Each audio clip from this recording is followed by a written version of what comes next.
a growing citizens movement demanding an explanation of chemtrails. And I talked to my NSA buddies at Fort Carson, Peterson Air Force Base, and Buckley, where I was actually their doctor taking care of the pilots flying and spraying the chemtrails. So I know it's real. If anybody says it's not real, they're full of it. It's not the same as conducting some localized test for some defensive project. This is open air operations. It's not a test. This thing is in place.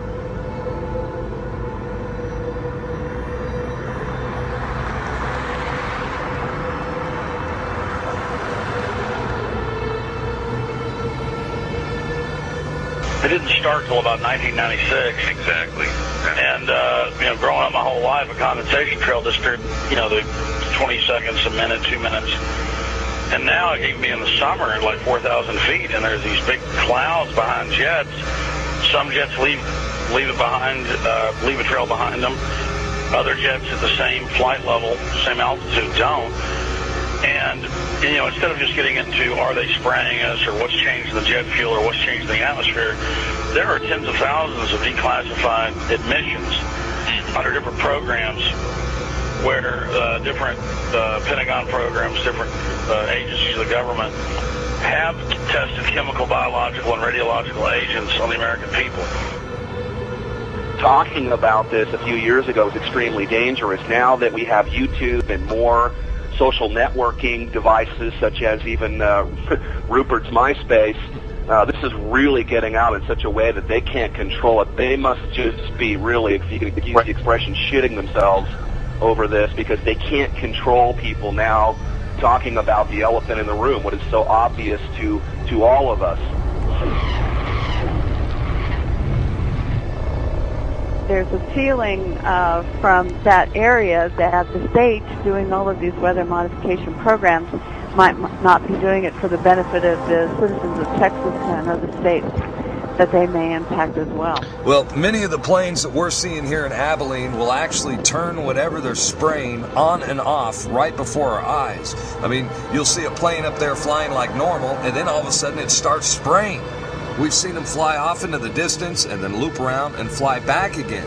These are not your typical planes with a preordained path destination from city to city.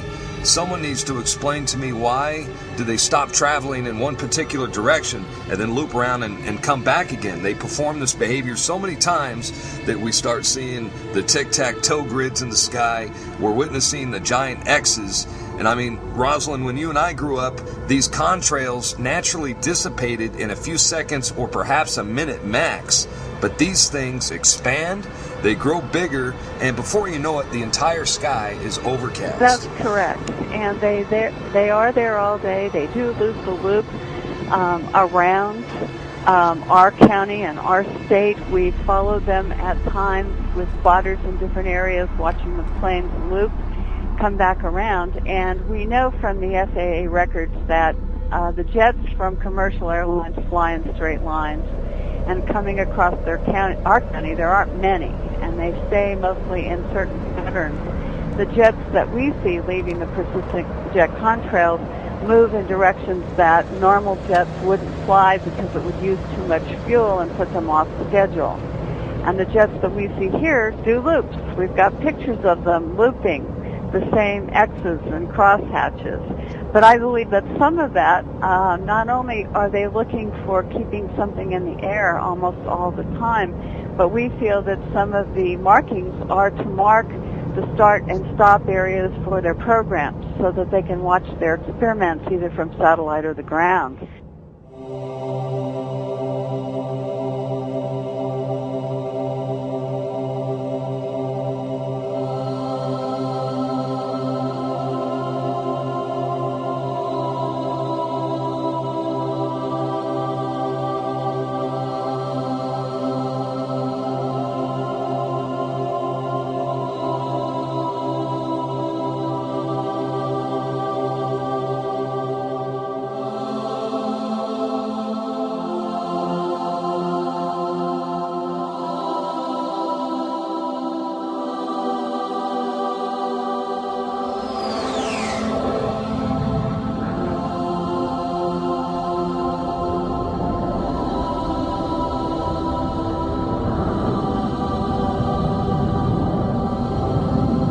Why do they want to keep this quiet? Why aren't they talking about this? Why don't they want us talking about it? And you can only come to the conclusion that they're hiding something. Now, do you believe that this is a full-scale secret operation that includes not only the U.S. but Europe and the rest of the world?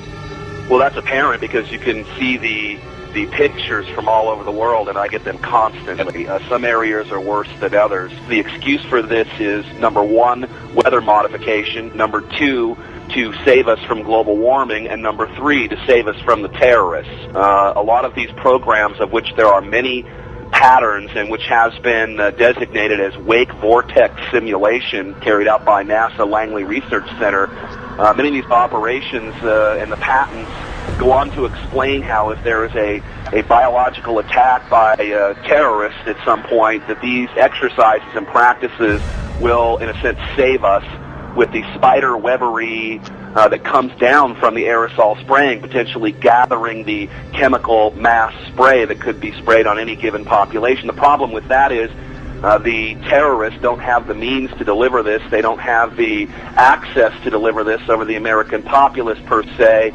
And the only people who have been doing this, that is biological experiments on the American people, is the military themselves, which has been admitted from everything from Operation Shad to the spraying that happened in San Francisco, I believe back in the 60s and the 70s, that literally killed people.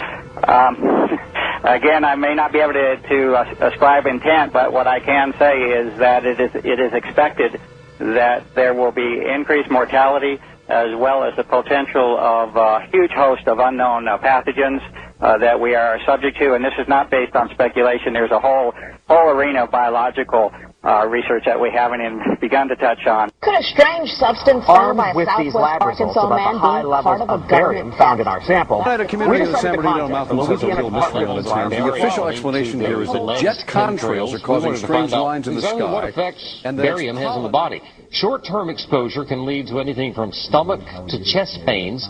Long-term exposure causes blood pressure problems.